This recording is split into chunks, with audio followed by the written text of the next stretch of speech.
Alors qu'on s'attendait à une catastrophe, la saison 1 elle nous avait agréablement surpris. On était face à l'une des meilleures adaptations de jeux vidéo. Malheureusement, la saison 2 fait un peu tomber Fallout de son piédestal. Ces Avengers ne peuvent pas vaincre Ultron. Pas seul. Oui, professeur. Il n'y a pas de professeur ici. T'as de la poigne pour un tétard. Clin d'œil à ma nana. Alors, certes, il y a eu des scènes de panique, Banane. certains préjugés. Et on descend avec le lapin blanc au fond du gouffre. Eastwood. Clint Eastwood. Qu'est-ce que c'est que ce nom à la mort l'œil? Sa vie dans une école. Pourquoi vous obstinez-vous à ne pas comprendre mon action ? Bienvenue dans ce nouvel épisode de LCDS. LCDS, c'est le format critique de la nuit des sorties. On analyse un film ou une série. Et pour ce faire, je suis comme d'habitude avec Al. Bonsoir Al. Bonsoir Ista, comment ça va ? Ça va et toi ? Ça va. Plutôt heureux de se retrouver pour un épisode. Voilà, le double épisode de critique de la semaine, cette semaine. Et voilà, bon, j'ai traîné un petit peu trop sur Twitter, donc j'ai un peu perdu foi en l'humanité. Mais est-ce que ce serait pas raccord avec la série dans laquelle on parle, la perte d'humanité, etc. Est-ce que ce serait pas raccord, Ista ? Ah bah complètement, vu qu'on est dans un univers post-apo où ouais, les gens ils sont pas très gentils entre eux, donc ouais, ça ressemble à Twitter quoi. Ouais, c'est vrai. Est-ce que Twitter finalement c'est pas la meilleure adaptation de Fallout qu'on ait eu depuis tous les temps ? Bon, voilà, on va parler de Fallout, grosse série de jeux vidéo, mais avant, voilà, j'en profite, n'hésitez pas à liker, à mettre les 5 étoiles sur la plateforme dans laquelle vous nous écoutez, ça nous aide beaucoup pour le podcast. Et bon, Fallout, c'est une série de jeux vidéo lancée par Bethesda, il me semble bien, ou à la base c'était pas Bethesda, je sais plus. C'est Obsidian, je crois, qui a fait les deux premiers, il me semble. Il me semble pas que c'était Bethesda. Et Bethesda, il me semble, ils ont pris la licence à partir de Fallout 3, qui partait plus sur une vue FPS, alors qu'à la base, c'était plus un jeu en vue isométrique, voilà, en vue de dessus, avec des petits bonhommes. Il y a eu un vrai changement de gameplay, de vision du jeu, mais l'univers restait le même, l'univers post-apo, quoi. Il y a écrit Black Isle Studio. Qui avait fait les premiers Bethesda. Mais après, bon voilà, il me semblait que Bethesda, ils avaient vraiment repris à partir du 3, il me semble. Donc c'est pour ça que j'étais en mode... enfin bref. Et toi, t'as jamais joué à Fallout, il me semble ? Non, j'ai jamais vraiment joué à Fallout, effectivement. Moi, j'ai joué à Fallout 3 et New Vegas, et un tout petit peu le 4, mais je l'ai pas... Enfin voilà, j'ai joué quelques heures, j'ai pas trop joué, j'avoue. Et moi, j'aime beaucoup... Fallout New Vegas, enfin, j'aimais beaucoup parce que j'avoue je l'ai pas joué depuis tellement d'années, et Fallout 3 j'avais un bon souvenir aussi, même si j'y ai pas joué, même si là il y a des rumeurs qui parlent de remaster, là, de remake de Fallout 3, Fallout New Vegas, etc. Et j'avoue, vu que les ventes de Fallout ont explosé après la sortie de la série, et là la saison 2 je crois que c'est la même chose, donc je pense que ce serait le bon moment pour sortir un Fallout 5 ou un remaster ou je sais pas quoi, mais ouais, il y a un truc qui a été annoncé sur Switch 2, voilà, un remaster de Fallout 4, je crois. Voilà, vas-y. Bon. Voilà, on va pas les remasters sur Switch de jeux qui sont sortis sur Play 4. Bon voilà quoi. Est-ce qu'on a besoin d'en parler ? Enfin bref, moi j'aime bien en fait cet univers un petit peu post-apo, et j'aimais bien les jeux. En plus j'aime bien les jeux où il y a un peu des choix. Enfin il y a un univers un peu sombre avec des choix, et des choix un petit peu dur à prendre, où il y a aucun espèce de bon choix, tu sais, parfois où tu essaies de faire le mieux que tu peux, où t'as un peu de roleplay, quoi. Moi j'aime bien ces jeux-là. Après le gameplay de combat, il est assez particulier, même de la manière de mettre ses points d'attributs, tout ça. Bon, c'est assez ça peut diviser, je sais qu'il y a des gens qui aiment pas forcément, mais moi c'était un univers que j'aimais bien, en tout cas Fallout. Et du coup, on est dans l'ère des adaptations de jeux vidéo. On a eu l'adaptation en série cette fois-ci de la saison 1. Ista, qu'est-ce que t'avais pensé rapidement de la saison 1 de Fallout ? Ça avait été une vraie surprise à l'époque quand c'était sorti. En plus, nous, vu les trailers et tout, on était tous un peu circonspects. On pensait que ça allait pas très bien, et au final, c'est sorti. Donc sur le coup, tout d'un coup, les 8 épisodes, il me semble qu'il y en avait 8. Et c'était... on avait trouvé ça vraiment bon. Enfin, moi, j'avais trouvé ça bon. Voilà, il y avait Walter Goggins, le personnage de Ella Purnell, Lucy et tout, qui était super. Et il y avait l'univers retranscrit de Fallout qui marchait bien. Après, moi, j'avais été assez déçu du final, voilà, de l'épisode final, que je trouvais un peu décevant. Mais dans l'ensemble, c'était plutôt quand même assez correct. Ouais, c'était plutôt une bonne série, et ça méritait son succès, je trouvais. Ouais, je te rejoins en fait sur le côté, en fait, grosse surprise en fait. C'était vrai que nous on avait déjà les fourches et tout, hein, quand ça avait été annoncé, quand on avait vu les premiers trailers, les premières images, on avait fait peut-être ça va être un peu cheap et tout. Et au final, bah non, j'étais agréablement surpris, et j'étais même le premier surpris, quoi, parce que je m'attendais vraiment à ce que ce soit pas bien. Mais il y a une vraie intelligence, en fait, de pas adapter l'histoire d'un des jeux, en fait, mais de créer une histoire à l'intérieur de l'univers du jeu. Donc comme ça, on reprend pas bêtement le jeu, l'histoire du jeu ou quoi, mais genre vraiment on reprend juste l'ambiance de Fallout et on crée sa propre histoire, ses propres personnages et ce qu'on veut faire, quoi. Après, ça reprend évidemment toutes les thématiques qu'on retrouve dans Fallout, la critique du capitalisme, et c'est surtout l'ambiance du jeu, en fait, des jeux qui a vraiment été très bien retranscrit, très bien été retrouvé, en fait, quoi. C'est-à-dire cet univers rétro-futuriste, atom punk, comme on dit, voilà. C'est du rétrofuturisme qui se base sur l'énergie nucléaire, sur les bombes nucléaires, etc. Donc voilà, une uchronie, basée sur le nucléaire. Et c'est vrai que c'est rare qu'on voit ce genre d'univers dans des séries ou dans des films, etc. Donc en fait, j'étais juste content de voir qu'ils avaient bien retranscrit l'univers du jeu, qui est un univers qu'on voit pas souvent, quoi. En fait, et là, et pour le coup, ça rend pas vraiment cheap, quoi. Ça rend vraiment plutôt bien. Ils ont vraiment réussi à retrouver la noirceur et en même temps l'humour du jeu, quoi. L'humour un peu gênant, en fait, il y a un humour où il y a un gros décalage entre nos codes sociaux qu'on a dans nos sociétés et ceux qui ont été établis dans le monde de la série, dans le monde post-apo, etc. Et vraiment, je trouve que ça marchait super, super bien, en tout cas dans la saison 1, où il y a un univers qui est vraiment, ils ont vraiment rendu vivant, fait pas cheap, enfin, je veux dire, les décors, les costumes, etc. Et même plein de personnages qui sont pas forcément les personnages principaux, mais qui rendent vraiment l'univers vivant. Voilà. Et je trouvais que vraiment les personnages, les acteurs et les personnages qu'ils interprétaient, c'était vraiment bien, quoi. Et la Purnell, c'était une vraie révélation, en fait, dans la série, quoi. C'est-à-dire que, cette actrice, je crois qu'on l'avait vue vite fait chez Tim Burton, chez des trucs comme ça, mais là, vraiment, elle a trouvé un rôle qui est super. Était dans Yellow Jacket, mais moi, j'avais pas vu. Mais j'ai pas vu ça non plus, donc c'est pour ça que je n'ai pas parlé dans ça. Mais, voilà, un personnage qui est assez touchant, en fait, dans sa grandeur et sa positivité, et qui clash beaucoup avec l'univers autour d'elle, et surtout avec Walton Goggins, quoi, qui est un super personnage avec une réussite assez visuelle quand même sur son personnage, qui est assez bluffante quand même, en ghoul, et il est très badass, et c'est un personnage beaucoup plus nuancé que ce qui n'y paraît, et c'est le meilleur personnage de la série, je pense, je peux le dire.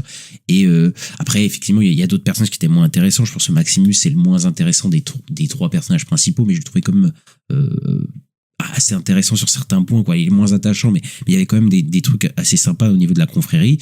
Après, effectivement, il y a des intrigues qui sont moins bonnes que d'autres. Je pense à l'intrigue dans les Volts, qui était déjà dans la saison 1 moins intéressante, moins fouillée. Et bon, tu faisais un peu plus chier quand ça passait à ça. Mais je trouvais que c'était vraiment une vraie bonne réussite. Et faut le dire, la saison 1, en tout cas, j'étais vraiment en mode, elle fait partie des bonnes adaptations de jeux vidéo. Et franchement, les bonnes adaptations de jeux vidéo, je peux les compter. Donc c'était quand même une bonne réussite, quoi, pour Amazon Prime, pour cette série. Et bon, même si effectivement, comme toi, Ista, on avait parlé, la fin, moi aussi j'étais moins fan, je crois que c'était un peu plus dégueu, etc. Bon, je me souviens pas exactement de tout, mais voilà. Mais en tout cas, on était plutôt satisfait et impatient de voir cette saison 2, en vrai.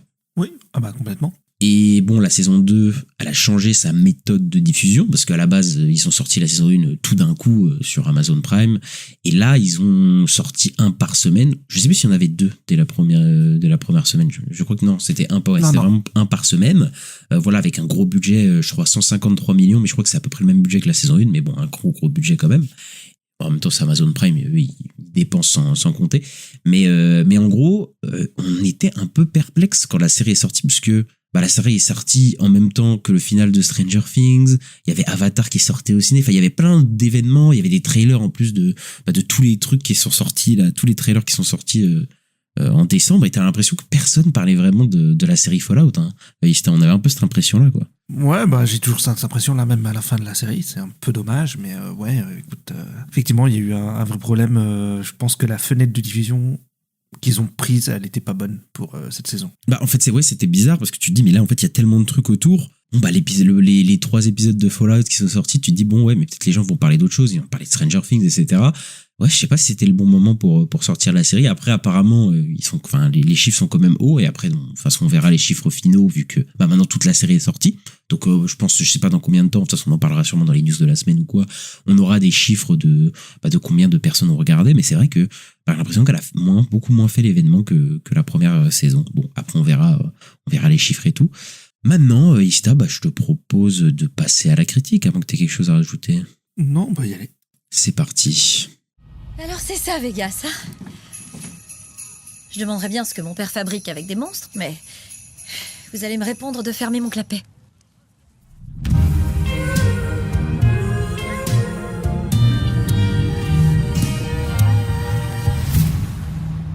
La Goule et Lucie sont sur les traces du père de cette dernière, tandis que Maximus replonge dans les affaires à la confrérie de Lassier et Lapernel, Aaron Moten, Moses Arias, Frances Turner, Kyle MacLachlan, Walton Goggins. Et cette saison, il y a Macaulay Culkin qui a rejoint la distribution de Far Cry, j'allais dire, de Fallout, ainsi que Justin Theroux, voilà, qui a rejoint en tant que Mr. House, voilà, un perso qui est très connu du lore Fallout et surtout de New Vegas. Ista, je vais te poser la traditionnelle question. Qu'est-ce que tu as pensé rapidement, sommairement, de Fallout saison 2 ? C'est pas mauvais, ça reste une série de qualité, je trouve, dans son univers, dans les acteurs, notamment, comme on l'a dit, Walter Goggins et Lapernel, voilà, dans le rôle de Lucie et de la Goule, qui sont vraiment des personnages chouettes. Après, j'ai eu plus de mal avec Maximus, j'avais déjà du mal dans la saison 1, j'ai encore du mal dans cette saison 2. En plus, l'histoire qu'ils ont écrite, tout ça, je pense que ça l'aide pas non plus. En fait, j'ai eu un vrai problème quand je me suis fait un peu le bilan de la saison dans ma tête en y repensant. Je me suis dit, il y a trop de storylines. Il y en a trop, il y en a 6-7, je crois. Et vraiment, ça part dans tous les sens et ça fait qu'en fait, forcément, tu dois faire avancer toutes les storylines. Donc en fait, c'est un peu le bordel. En fait, rien n'avance vraiment beaucoup parce qu'il faut faire tous avancer et donc voilà, c'est un peu compliqué. Il y a un vrai problème de rythme. Moi, je trouve dans cette saison. Donc c'est compliqué, ouais, la storyline de Maximus, moi je l'ai pas trouvé très bien, à part l'épisode 4 que j'ai trouvé chouette sur le coup, mais tous les trucs autour du Commonwealth et tout, franchement je comprenais rien, j'étais complètement à la ramasse sur les trucs, et puis voilà, on te rajoute des trucs sur les factions, il y a des storylines sur les légionnaires qui reviennent à la fin, je sais pas trop pourquoi. J'ai eu l'impression à la fin, je me suis dit en fait, j'ai l'impression c'est une saison de transition pour la saison 3. J'ai vraiment eu cette sensation-là, parce que j'ai l'impression que rien n'est vraiment réglé à la fin de cette saison. Et donc c'est un peu dommage, quoi. Donc voilà, mais par contre j'ai beaucoup aimé tous les flashbacks avec Walter Goggins. Voilà, lui ça reste, je trouve, le GOAT du programme, vraiment le personnage que j'ai envie de suivre, que j'ai envie de voir suivre son histoire et tout. Donc ouais, je suis un peu déçu. J'ai eu du mal à rentrer vraiment dedans. Complètement, parce que je pense aussi que la période a pas aidé non plus. Donc pour moi ça reste de qualité, mais ouais, je suis un peu déçu, quoi. Alors qu'on s'attendait à une catastrophe, la saison 1 elle nous avait agréablement surpris. On était face à l'une des meilleures adaptations de jeux vidéo. Malheureusement, la saison 2 fait un peu tomber Fallout de son piédestal. J'étais un peu déçu pour le coup, parce que il y a un gros problème de rythme dans cette saison. On a vraiment l'impression d'avoir une saison de transition. Alors la série reste vraiment de qualité, surtout en termes de production. Il y a vraiment un univers qui est ultra bien retranscrit, des décors, des costumes, des maquillages, une ambiance, même le côté comédique continue de fonctionner. Il y a même des moments horrifiques qui fonctionnent très très bien. Le décalage marche toujours super bien. Et même les quelques scènes d'action qui sont vraiment disséminées dans la série, je les trouve vraiment bien faites. Mais il y a un vrai problème avec les intrigues et les personnages. Il y a tellement d'intrigues et qui malheureusement n'avancent pas tellement, quoi. Au final, à la fin de la saison, on se rend compte qu'il n'y a pas beaucoup de choses qui ont changé ou évolué. Il reste des bons personnages au milieu de tout ça, mais qu'est-ce que ça prend son temps? Enfin, qu'est-ce que c'est lent? J'ai l'impression que cette saison, elle est encore beaucoup plus tournée vers les fans du jeu, plutôt qu'à des gens qui ont été néophytes de cet univers. En tant que fan, je l'ai vraiment ressenti pour le coup, et il y a vraiment des clins d'œil, des easter eggs, des choses qu'il prépare qui m'intéressent en tant que fan, mais je peux pas mettre de côté que je me dis que bon, peut-être qu'il y a des gens qui connaissent pas du tout l'univers, qui sont pas du tout intéressés par certaines choses qui sont posées.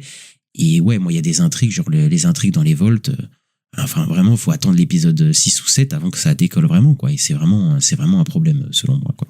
Mais peut-être attardons-nous quand même, avant de parler des intrigues en profondeur, de l'univers quand même qui reste pour moi hyper bien amené, hyper bien retranscrit, quoi. C'est vrai que tu compares avec d'autres adaptations de jeux vidéo, genre on tape souvent dessus, mais les The Witcher, les trucs comme ça, tu vois, ce genre d'adaptation un peu cheap. Et franchement, l'univers est tellement bien retranscrit. Je trouve que les décors sont hyper impressionnants, quoi. En fait, dans la série, quand tu vas à New Vegas, même si j'aurais aimé beaucoup plus visiter New Vegas, là, on n'y est pas tellement et tout, mais toi, t'as le camp des légionnaires, t'as la confrérie, t'as l'intérieur des Vaults, et même les flashbacks, tu sais, dans l'ancien monde, etc. Enfin, tout ça, ça a vraiment de la gueule, quoi.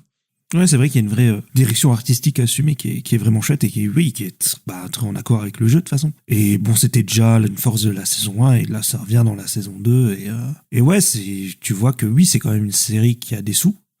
Voilà, ça fait pas cheap du tout et non. En tout cas, tu utilises bien ces sous, quoi, parce qu'il y a des séries, on parlait de The Witcher et tout, des fois, ça fait cheap de fou, quoi. Alors que là, franchement, ça fait pas cheap du tout. Franchement, moi, vraiment, des fois, il y a des séquences, j'ai été bluffé, tu vois, du level de reconstitution, etc.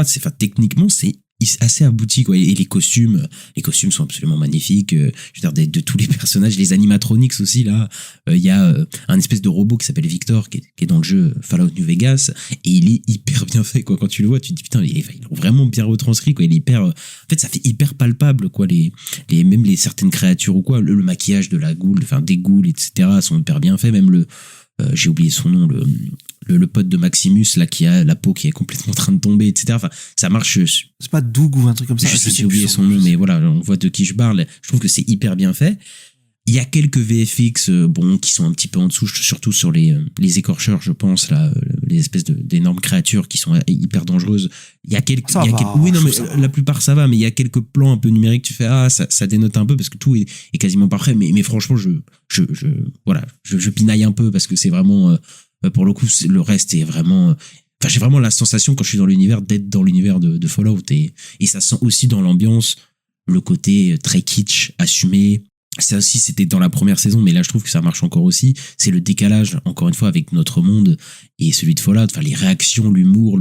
Moi, ce que j'aime bien aussi, c'est le rapport à la mort, en fait. Quand les gens meurent ou, par exemple, il y a un personnage qui perd un bras et tout. Et, je sais pas, ils le prennent pas si mal dans ce monde-là. C'est pas, ils sont en mode, oh ouais, bon, t'as perdu un bras, bon, allez, essaye de le faire recoller ou quoi, tu vois. Alors que nous, t'es un mec qui perd un bras dans la rue, tu pètes un câble, tu vois. Et là, dans ce monde-là, je trouve que ça me fait très rire. Ces décalages-là, en fait, je trouve que ça marche super bien. Oui, il y a ce côté un peu humoristique qui est pas mal et qui marche pas trop mal, même avec Lucie, avec la drogue et tout, quand elle est avec la goule et tout, qui m'avait fait un peu rire. Il y a des moments un peu drôles, il y a des moments un peu drôles. Ça, c'est parmi les meilleurs moments de cette série-là, je trouve, le moment où elle est complètement droguée et elle a des réactions complètement bizarres. J'aurais limite aimé que ça soit sur 4 épisodes, sur plusieurs épisodes, tellement que c'était un peu drôle, en fait, leurs interactions. Mais ouais, en fait, on retrouve encore énormément de changements de ton dans la série. Mais ce qui est raccord au jeu, en fait, où tu passes, c'est un vrai travail d'adaptation, pour le coup, de retranscrire vraiment un sentiment que t'as dans le jeu. C'est-à-dire que dans le jeu Fallout, tu peux passer de discussions et de trucs hyper drôles, et puis d'un coup, tu vas te battre contre un espèce de monstre hyper flippant, après passer à une histoire hyper tragique, et puis un moment comique. Tu sais, il y a plein d'alternances de ton, en fait, dans ce genre de jeu-là. Et là, je trouve que, il y a de ça, en fait, dans la série. Il y a des moments hyper drôles, comme on l'a dit, mais des moments assez dramatiques pour les personnages. Il y a une vibe western, évidemment, qui est complètement assumée. Et des fois, on va dans des trucs un petit peu horrifiques, des moments où voilà, là, il y a une tension horrifique qui commence à monter. Et je trouve que la série les gère hyper bien, quoi. C'est-à-dire que c'est pas du tout dissonant quand tu regardes la série.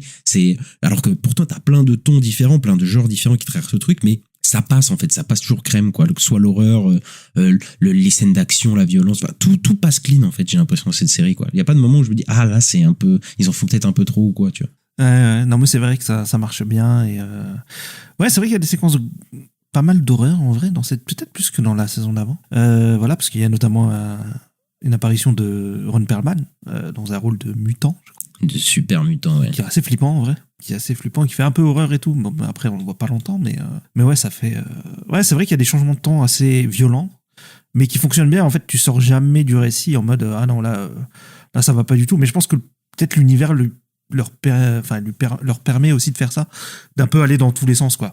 Parce que, comme t'as dit, c'est déjà dans le jeu où t'as plusieurs tons différents, et c'est pas comme, par exemple, je pensais à Borderlands, qui pourrait avoir un humour, tu sais, comme ça, dans les jeux vidéo, hein. C'est très humoristique, mais c'est tout le temps humoristique, en fait, c'est jamais tragique.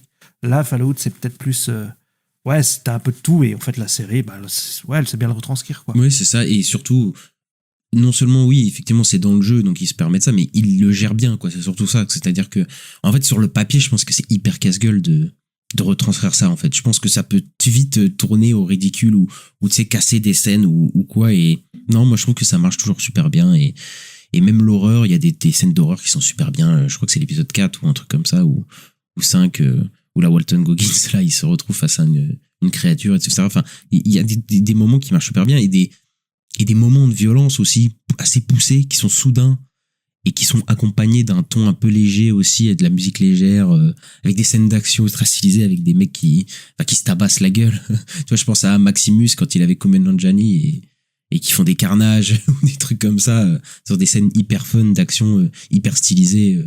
Enfin, je trouve qu'elles sont assez prenantes, ces scènes-là, quoi. Ouais, sur les scènes d'action, oui, ça m'a pas choqué, ça a pas trouvé. C'était plutôt bien foutu, même dans le final, là, contre les grosses bestioles et tout. Moi, j'étais plutôt dedans sur ce truc-là. Donc, ouais, c'est plutôt bien foutu, je suis Et d'accord. puis, il y a la musique qui accompagne souvent ces moments fun, avec des ralentis, etc. Même si, à la fin, là, surtout, ils essayent de retrouver, j'ai l'impression de combat des jeux. Ah ouais? Ah oui, le côté où tu vises des parties. c'est ça, il y a un moment avec un sniper qui arrive en mode un peu Deus Ex Machina à la fin, et ça m'a rappelé un peu les moments du jeu où je sais plus comment ça s'appelle, mais en tout cas tu peux sélectionner, t'arrêtes un peu le temps et tu sélectionnes une partie et t'as un moment ralenti où ton personnage tire un truc. Enfin, ils essayent pas mal de trucs et surtout je trouve qu'ils en font pas. Il y a beaucoup moins de scènes d'action, j'ai l'impression, dans cette saison que la saison d'avant. La saison d'avant, j'ai l'impression qu'il y en avait beaucoup. Ah, peut-être plus, ouais. Mais peut-être il y en avait trop, j'ai l'impression, dans la saison 1. Genre vraiment, il y avait souvent le même procédé qui revenait, c'est-à-dire la musique au ralenti, des gens qui se tabassent, etc. Et ça se renouvelait pas trop. Là, je trouve que comme il y en a beaucoup moins, tu sais, j'ai beaucoup moins ce sentiment de redondance dans les combats ou les trucs comme ça, parce que il y a pas des combats tous les épisodes, en fait. Ouais, mais tu dis ça, mais moi je me souviens pas qu'il y avait énormément de combats dans la saison d'avant, donc je sais pas. Bah après peut-être que je l'ai pas revu, donc. Moi j'ai un souvenir quand même qu'il y avait pas mal de trucs, même dans les volts, il y avait des combats, il y avait des gens qui se tabassaient et tout, donc. Bah au tout début, oui, c'est le début de la série, oui. ça. Quand il y a des gens, des pillards qui attaquent et tout. Mais il y avait quand même tu sais, les flashbacks avec Walter Goggins où il y avait pas du tout d'action. Il y avait, tu vois, il y avait quand même des trucs. J'ai pas un souvenir que c'était full action non plus. Moi je sais pas, peut-être c'est mes souvenirs qui m'ont tronqué, mais j'avais un souvenir où il y avait plus d'action que ça, mais bon, c'est pas un problème, hein. Peut-être un peu plus par rapport à la saison 2. C'est possible, ouais, c'est possible. Après, je trouve qu'il y a ce qu'il faut là dans la saison 2. En tout cas, je me suis pas dit, ah non, il y a trop d'action. Oui, j'ai trouvé ça plutôt bien foutu, ouais. Par contre, on retrouve un défaut de la saison d'avant, pour le coup, parce que le côté western, le côté un peu vagabondage, pour le coup, elle est toujours présente dans la série. Mais je trouve que la sensation de voyage des personnages, où tu sais, ils traversent des déserts, etc. Je trouve que ça manque un peu d'errance, tu vois, de sentir vraiment la traversée des personnages et tout. Et parfois, on a l'impression qu'il y a des personnages qui se tépaient un peu, oui. tu vois. Même si je trouve que c'est un peu moins flagrant que la saison 1. La saison 1, c'était vraiment abusé, où les persos, ils se retrouvaient, tu sais, ils se quittaient, ils se retrouvaient, ils se retrouvaient pile au bon endroit, au bon moment. C'était un peu abusé la première saison. Là, c'est un peu moins parce que, on va dire que les persos se croisent beaucoup moins, du coup, là, cette saison, on en reparlera juste après. Mais je sens toujours pas le voyage où les mecs, tu sais, ils sont censés être dans le désert, tu sais, à marcher pendant des jours et tout ça. Tu te dis, bon, peut-être que tu accentues un petit peu plus le côté voyage, mais bon, j'imagine que pour des besoins scénaristiques, ils le font pas, mais je trouve qu'on pourrait beaucoup plus accentuer le côté errance, quoi, que de ça. Parce que j'ai l'impression que, genre, ils quittent un endroit, ils se retrouvent direct à un autre endroit, quoi. Genre, quasiment dans le même épisode, quoi. Il y a pas de, tu sais, de long voyage, de marche et tout. Après, moi, je suis de l'école Game of Thrones où les mecs marchaient pendant 50 ans avant d'arriver à un endroit. Ça aussi. Voilà, mais bon, bref.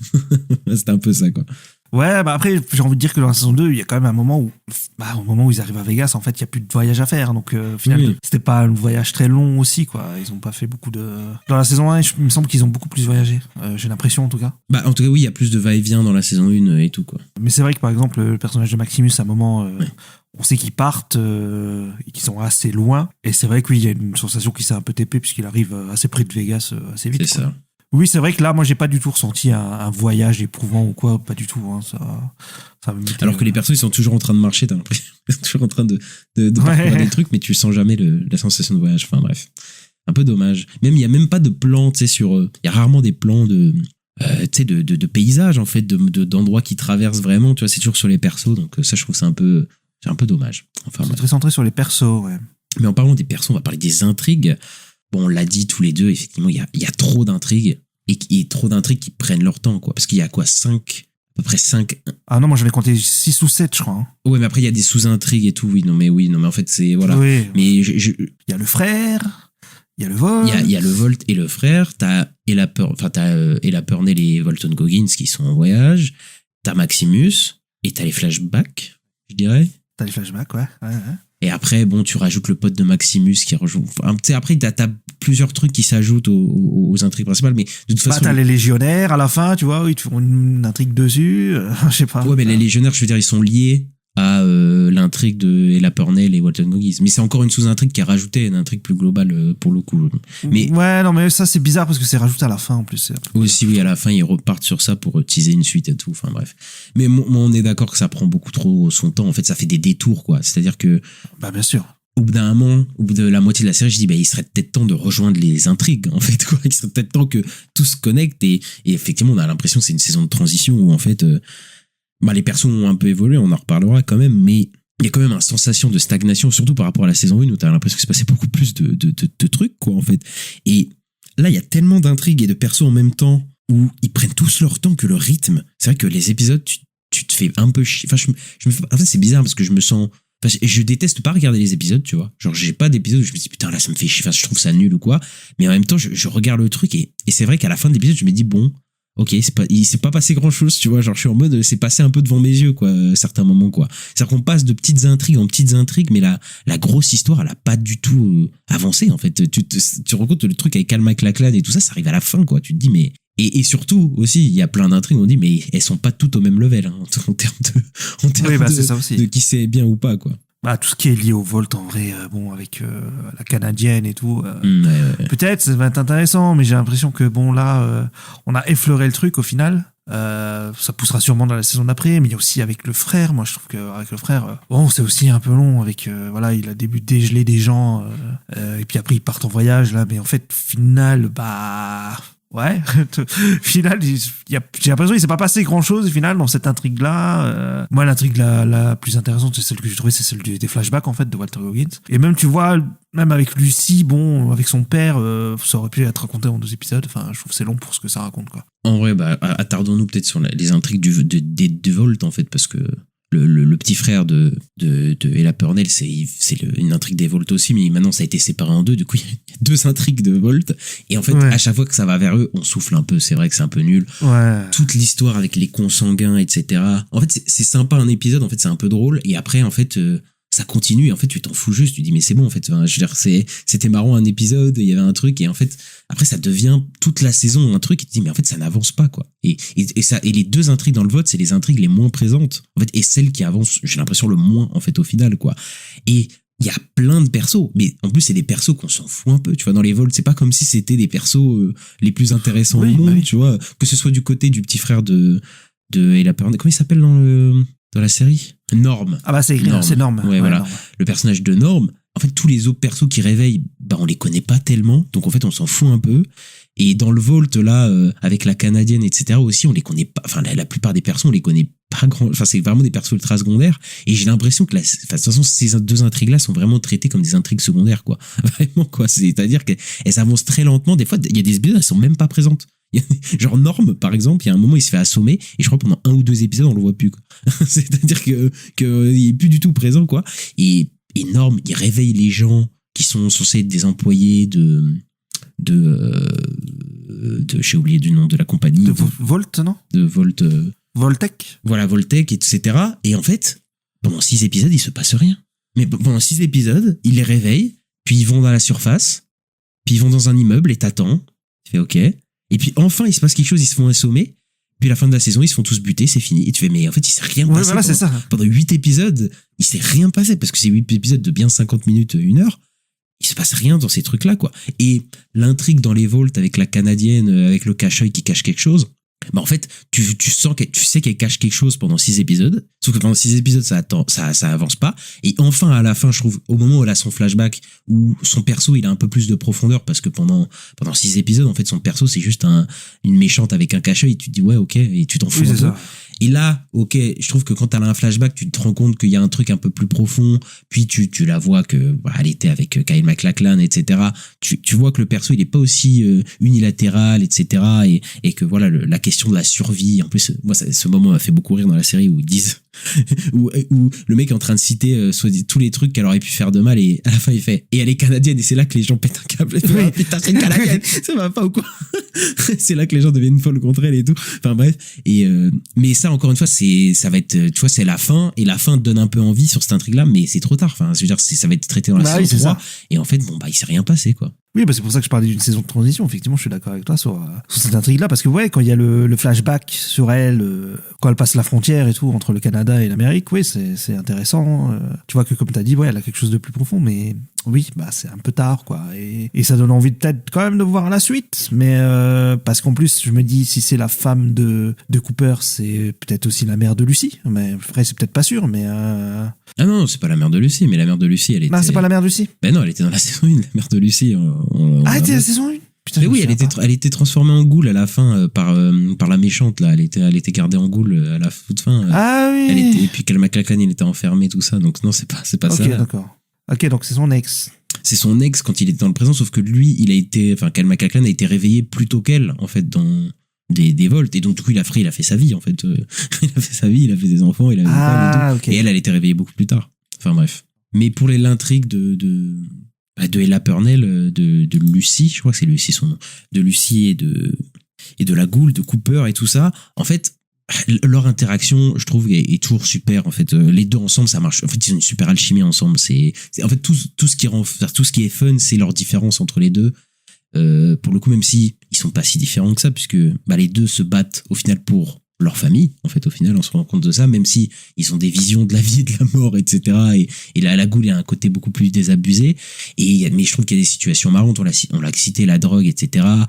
Et en fait, je vois un peu ce que la série fait, c'est-à-dire que Lucy va devenir un peu plus comme la Gould et la Gould va devenir un peu plus comme Lucy, dans le sens où Lucy, c'est l'humanité, quoi. C'est ça, Lucy va un peu perdre un peu son humanité, va faire des choix difficiles, va être peut-être un peu plus violente, voilà, au fur et à mesure, et la Gould, lui, va peut-être retrouver un certain espoir, et à la fin, voilà, il y a quand même tout un truc avec ça. Mais maintenant, en fait, ça prend son temps, en fait. Ça prend beaucoup trop son temps. C'est-à-dire qu'on passe, comme tu l'as dit, par la Légion de César, qui est un groupe dans Fallout New Vegas, et qui est très bien retranscrit. Hein. Enfin, voilà, c'est des espèces de Mongols. C'est des espèces de masculinistes. Enfin, moi, j'aime bien quand ils explorent quand même les factions, etc. Et ça, c'est une faction qui est particulièrement tarie. Mais c'est vrai que quand tu regardes la série, tu fais, mais en fait, cette faction, elle était, même si thématiquement, elle fait sens, c'est-à-dire que il y a quand même un dilemme un peu moral qui se joue en fait quand ils rencontrent la Légion, et ça c'est au cœur du jeu et qui fait sens par rapport à ce qui va arriver à Lucy, qui va devoir faire des choix, etc. Mais en fait, je trouve que passer par cette Légion sur 1 ou 2 épisodes là, ça fait très world building, et on sent déjà à la fin quand ils reviennent que ça va être présent pour la prochaine saison avec Macaulay Culkin là, qui devient le nouveau César, etc.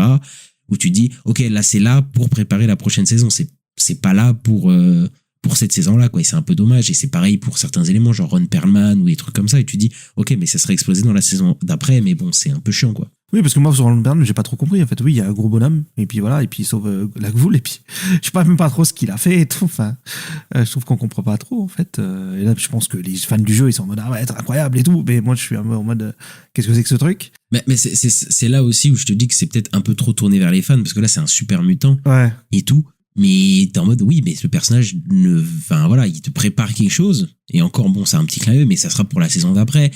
Et là, il y a pas mal de trucs qui sont tournés vers les fans, j'ai l'impression. C'est-à-dire que il y a un gros focus sur Shady Sands, voilà, la ville qui a été nucléarisée, sur certaines factions. On a dit c'est la faction de César, etc. Là, il y a Mr. House qui est venu évidemment cette saison, donc voilà, et qui va sûrement revenir dans la saison d'après, j'imagine. Justin Theroux pour Mr. House.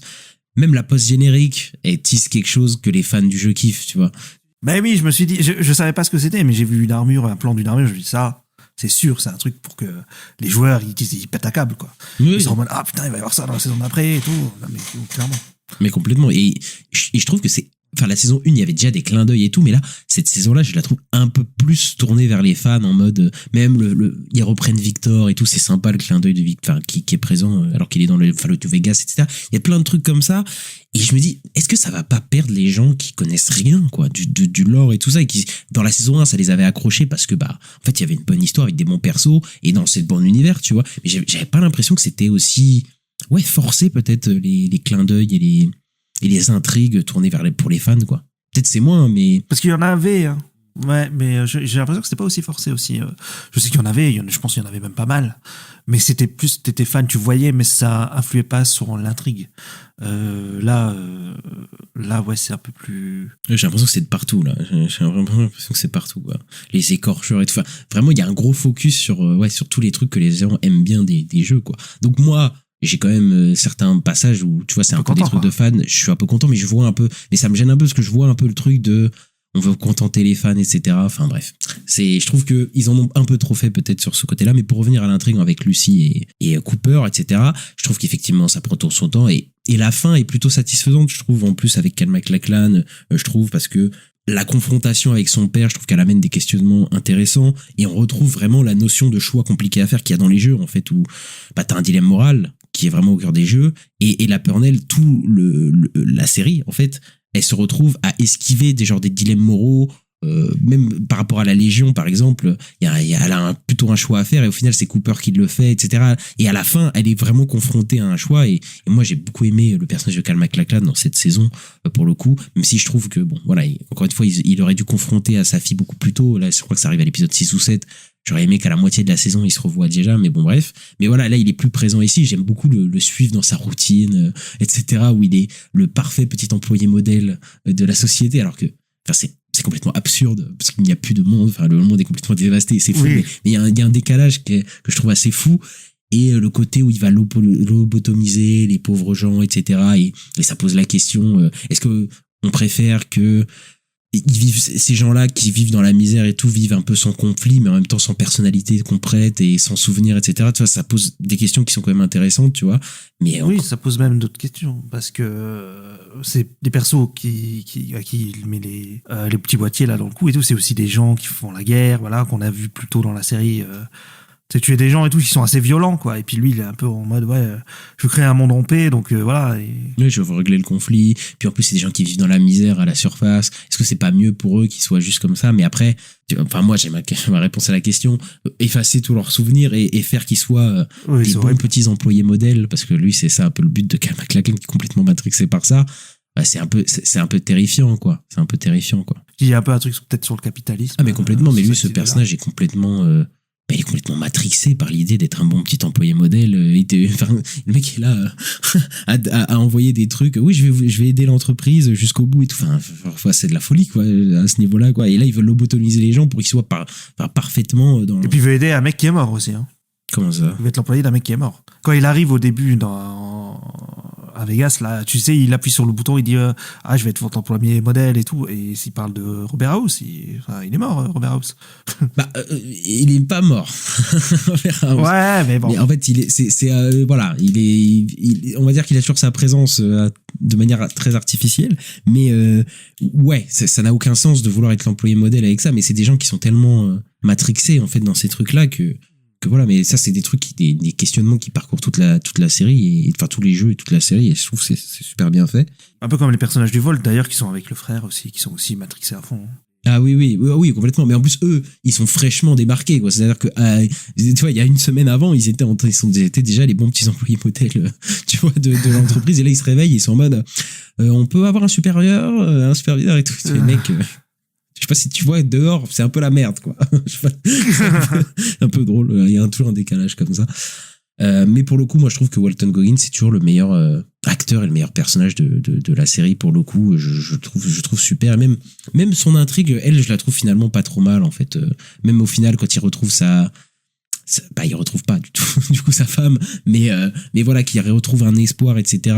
Il y a ce moment de l'épisode 5 ou 4, je crois que c'est 5, où il se fait transpercer et t'as tout cet épisode avec le flashback juste avant et tout, et je trouve que là c'est vraiment plutôt, ouais, je crois que c'est le 5, et c'est vraiment peut-être le meilleur épisode de la saison, où je trouve que là vraiment c'est vraiment hyper bien amené. Les flashbacks, toi t'as beaucoup aimé, hein? Ouais, je le trouve super. Je trouve que l'histoire, elle est vachement intéressante avec sa femme et tout. Puis en fait, tu vois que tu fais des liens avec le présent, avec notamment le personnage que tu disais que dans le Volt, la femme, la canadienne. Oui, la canadienne. Ils arrivent à lier Cal MacLachlan. Ouais, voilà, ils arrivent à lier tout. Et puis le truc un peu complotiste, ouais, avec le gouvernement et tout, tous les trucs un peu CIA ou je sais pas quoi, tu sais, les trucs un peu comme ça. Avec le président à la fin aussi, ouais. Mais je trouve aussi, par contre, un truc que j'aime pas trop, c'est le de-aging de Kyle MacLachlan, Oui, je oui. trouve dégueulasse. Voilà. Ouais, ça marche jamais, hein. Ça marche jamais, c'est toujours un problème, les de-aging et tout. Et effectivement, il est pas si bien. Mais je suis d'accord pour dire que les flashbacks, ils sont toujours super. Enfin, j'adore l'ambiance, en fait, des flashbacks. J'ai vraiment, t'as envie d'avoir une série que sur ce moment-là, limite, des fois. Mais en fait, je trouve qu'ils arrivent vraiment à créer des enjeux, en fait, alors que c'est des trucs qui sont techniquement déjà passés, mais c'est vrai que ça me prend quand même, tu vois, toute cette histoire, alors que c'est des trucs qui sont déjà passés, techniquement, au temps de la série, mais ils arrivent vraiment à rendre des bons enjeux. Après, je trouve qu'ils en sont peut-être un petit peu trop conscients. Il y en a peut-être un peu trop des flashbacks. Vraiment, il y en a peut-être beaucoup trop. C'est-à-dire que je pense que ça ralentit un peu la narration du présent, en fait, de la série. Mais c'est vrai que c'est toujours hyper prenant, en fait, Kyle MacLachlan dans ces histoires de complot, etc. Moi, j'aime beaucoup, en fait, cette ambiance-là. J'aime beaucoup ce truc-là. Et moi, je trouve que ça marche super bien, par contre, j'avoue, pour le coup. Même s'il y en a trop. Il y en a beaucoup trop. Ouais, non, peut-être un peu trop, mais ça fonctionne bien. Je trouve que la fin et tout, ouais, ça marche, quoi. La fin, ça marche quand tu vois la fin du flashback avec les téléphones et tout, et qu'il l'arrête, qu'il dit à sa femme, voilà, reste en vie pour elle et tout, et moi je porte le chapeau, ouais, voilà, quoi. Et ouais, et puis il retrouve un peu de l'espoir et de l'humanité, comme tu disais tout à l'heure, et ouais, c'est beau quand même. Maximus, voilà, qui a son propre intrigue avec la confrérie. Et moi, je dois dire que au début, les 3-4 premiers épisodes, j'étais plutôt dedans parce que je crois que c'était la seule intrigue qui avançait vraiment, en fait. J'ai l'impression au début, en fait, avec la confrérie, où ça bougeait vraiment, en fait, et même.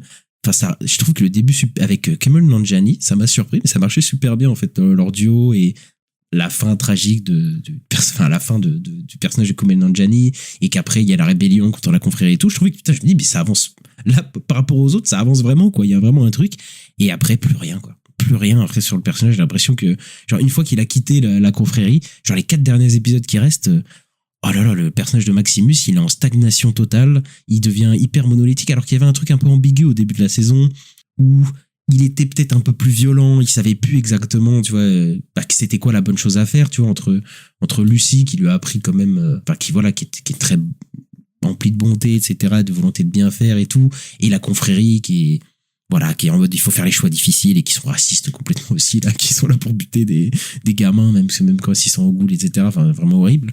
Et tu sens qu'au début, il y avait vraiment un questionnement intérieur de ce personnage, je trouvais tout super bien, et après, je trouve que la deuxième partie, c'est compliqué, quoi. Maximus, il sert plus à rien, limite, avec son pote, et c'est dur à voir, quoi, j'ai l'impression. Moi, j'ai eu du mal sur les 2 premiers épisodes, quand même, sur ce truc-là, parce qu'il y avait plein de factions. Je trouvais que c'était compliqué à comprendre, parce qu'il y a toute une réunion avec plusieurs factions, plusieurs chefs de factions et tout. Mais je sais qu'après, quand il y a eu le moment avec les enfants ghouls et tout, là, moi, j'ai beaucoup aimé. J'ai beaucoup rigolé quand son pote il prend l'armure de Kumail Nanjiani et qu'il n'arrive pas à sortir de la salle. Ça m'a fait mourir de rire. Et après, moi, j'ai adoré l'épisode 4 où il y a la grosse rébellion et que ça part en couille, que tout le monde se bute, et t'as l'avion qui part en couille et tout, et eux qui s'en vont et tout. Enfin, l'épisode 4, je l'avais trouvé super. Je me dis, ah là, la série, elle démarre. J'étais en mode, pour l'instant, je sais pas, j'étais pas à fond dedans. Et là, l'épisode 4, il m'a vraiment mis dedans, quoi. Et après, il y a le 5 qui est très cool. Et après, ouais, comme t'as raison, Maximus, j'avais un espoir qu'il y avait quelque chose que je me dis, je vais peut-être le préférer à la saison 1 parce que j'avais du mal avec le personnage. Et je me dis, ah là, il y a peut-être quelque chose d'intéressant et tout. Et je vais peut-être beaucoup l'aimer plus que avant. Et au final, ouais, après, il fait un peu du surplace, à part dans le final, où, voilà. Et moi, je trouve que ce qui est un peu dommage aussi, c'est que, en fait, il y a aucun moment où les 3 personnages, donc Walter Goggins, Lucy et lui, sont ensemble. Et ça, je trouve ça vraiment dommage parce qu'en plus, c'est le poster de la saison 2.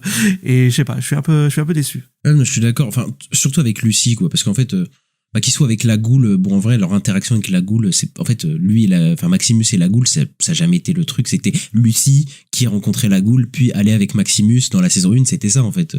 C'était c'était Lucy qui avait la relation avec les deux. Et je me dis, mais ne pas avoir d'interaction avec Lucy de toute la saison, à part le dernier épisode à la toute fin. À toute fin, quoi. Ça fait un peu transition, c'est bizarre. Moi, je trouve que le moment où il est parti, il aurait dû rejoindre Lucy et tout ça, enfin très vite, quoi. Oui, dans l'épisode d'après, quoi. Ouais, tu vois. Et puis le voir en plus parler à Lucy quand elle est avec son père, avec Kyle MacLachlan et tout ça, ça aurait pu donner des moments intéressants, en fait, entre lui, Lucy et son père, etc. Ça aurait pu être sympa. Et là, je trouve que c'est un peu bizarre et ça, enfin, vraiment, il sert à rien. Et à la fin, il est en mode, bon, bah, il va péter la gueule à des gens, il est stylé et tout ça, mais en termes de personnage, de développement, etc., bon, il y a pas grand chose, quoi, en fait. Et là, après la saison 3, j'imagine que quand il retrouve Lucie, ça va peut-être être mieux. Peut-être qu'en plus, la confrérie va aller le chercher, donc voilà, ça va être un problème et tout. Mais ses meilleurs moments, je trouve que c'était avec Lucie, en fait, dans la saison 1. Et là, là, j'étais un peu déçu dans la deuxième partie où il est juste avec son pote, le comic relief, là, qui est très drôle, hein, mais bon, c'est un peu limité, je trouve aussi. Ouais, je trouve aussi. Moi, je suis complètement d'accord avec ça. Et ouais, c'est dommage il a rejoint qu'à la fin. Et puis, ouais, en fait, il est tout le temps avec son pote là. Mais son pote, il est sympa, habituel. Moi, je pensais qu'il allait pas finir la saison, mais au final, il est toujours en vie. mais ouais.